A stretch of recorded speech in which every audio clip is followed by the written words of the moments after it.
Hello, je vous parle aujourd'hui du manuel de lecture de Kit et Siam, édition 2024, donc 100% déchiffrable et sans aucun mot-outil.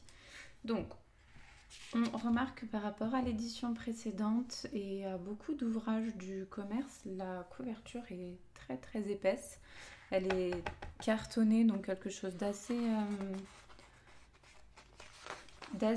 solide, assez épaisse.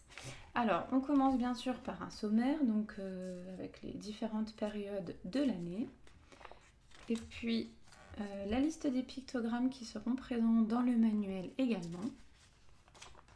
Une présentation du manuel, bien sûr, et puis les premières pages de l'année. Donc, au début d'année, on a quelques illustrations, surtout avant de pouvoir combiner, mais la combinatoire arrive très vite, en fait, dès la fin de la première semaine, avec l'introduction des premières consonnes, donc que sont le L et le R. On a toujours un mot repère, alors il n'y a plus l'écriture dessous du mot repère, vous comprendrez bien que dans un manuel 100% déchiffrable où l'élève peut lire absolument tout, il ne serait absolument pas pertinent d'écrire ici le mot lapin puisque l'élève ne connaît pas à ce stade de l'année les différents graphèmes qui composeraient le mot lapin et donc on aurait quelque chose de non décodable par l'élève, ce qui de fait n'aurait pas beaucoup de sens. Voilà, donc on a toujours les petits graphèmes en puzzle pour pouvoir combiner et lire les premières syllabes, quelques logatomes, les mots, etc. Donc quand on avance un petit peu dans la période 1, voilà, on a très rapidement l'introduction des différentes catégories grammaticales. Donc en bleu ici, ce sont les noms. En vert, juste en dessous, vous avez des adjectifs. Et puis en rouge, vous avez des formes verbales. Plus tard dans l'année, il y a aussi le point orange qui peut apparaître dans certaines leçons et qui recense les mots invariables. Qui se lisent avec le graphème du jour. Voilà. Donc, vous le remarquez, il n'y a pas de mots-outils dans les différentes pages tout au long de l'année. Selon les recommandations actuelles, on évite les mots à apprendre par cœur, tout simplement. Voilà. Et puis on évite aussi d'avoir cette catégorie un peu bâtarde, un peu fourre-tout de mots-outils qui veut tout et rien dire, alors absolument rien d'un point de vue grammatical, et qui ne fait pas beaucoup de sens non plus pour l'élève.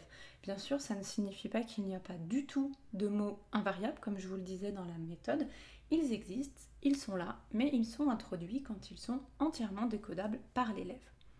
On a également, donc là on est sur la période 1, quelques aides à la lecture comme les arcs syllabiques. On a des lettres muettes qui peuvent être grisées et puis évidemment ces aides disparaissent au fil de l'année. Elles perdurent tout de même sur les phrases différenciées que vous voyez apparaître ici. Donc quand on va beaucoup plus loin dans l'année, on voit que cette aide est disponible toujours pour le niveau 1. Donc voilà, pour les élèves qui seraient les plus en difficulté, ils peuvent retrouver cette aide tout au long de l'année. Alors, nous n'avons pas que cela dans le manuel, vous vous en doutez. Nous avons ici des leçons qui sont consacrées à l'étude de la langue, donc à la fois vocabulaire, grammaire, orthographe, conjugaison. Voilà, donc qui suivent les programmes et les recommandations des programmes.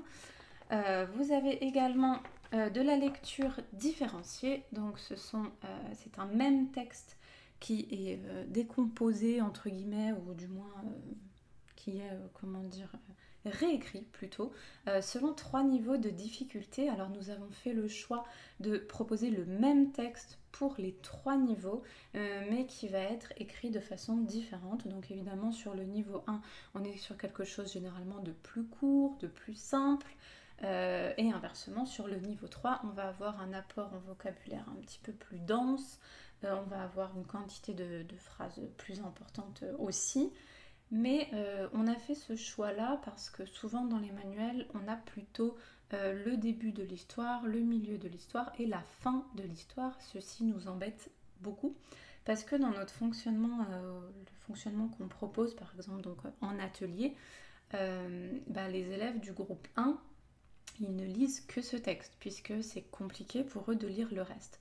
Donc ça veut dire que les élèves du groupe 1 et même du groupe 2 ne bénéficieraient jamais de la fin de l'histoire Et ça m'embête, enfin ça nous embête parce que il faudrait évidemment que l'enseignant le lise ou un enfant de l'autre groupe le lise ou même les parents le soir dans les devoirs le lisent, mais techniquement c'est rarement possible et on trouve que c'est beaucoup plus valorisant, gratifiant et que ça c'est une source de motivation supplémentaire aussi pour l'élève, même du groupe le plus faible, de pouvoir bénéficier de la lecture entière de son petit texte.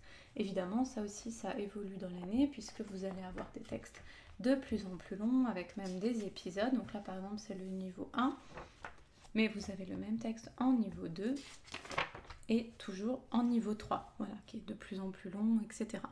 Mais l'idée, c'est que chaque élève, à son niveau, puisse bénéficier de l'intégralité du texte et ne soit pas dépendant d'un tiers pour pouvoir lire et connaître la fin de l'histoire. Voilà. C'est aussi, comme on disait, source de motivation pour eux. Voilà, donc par rapport aux différentes pages, évidemment là si on est sur la fin de l'année, on voit que les textes de Kit et Siam, hein, le petit texte du jour, ça on le retrouve absolument tous les jours, enfin pour toutes les pages, je veux dire les doubles pages, il est beaucoup plus long aussi, hein, bien sûr, la quantité de lecture augmente dans l'année et c'est bien normal. Donc voilà, au début de l'année, vous voyez, ce texte était un peu plus petit.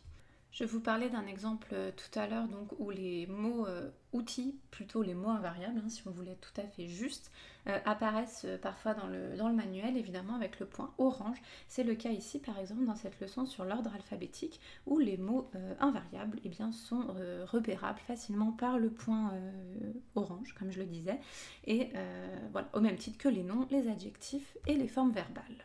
Voilà, donc ils sont bien étudiés en tant que tels. Voilà, donc c'est tout pour le manuel. Vous pouvez bien sûr retrouver ici tous les supports édition 2024 et si vous avez des questions, surtout n'hésitez pas.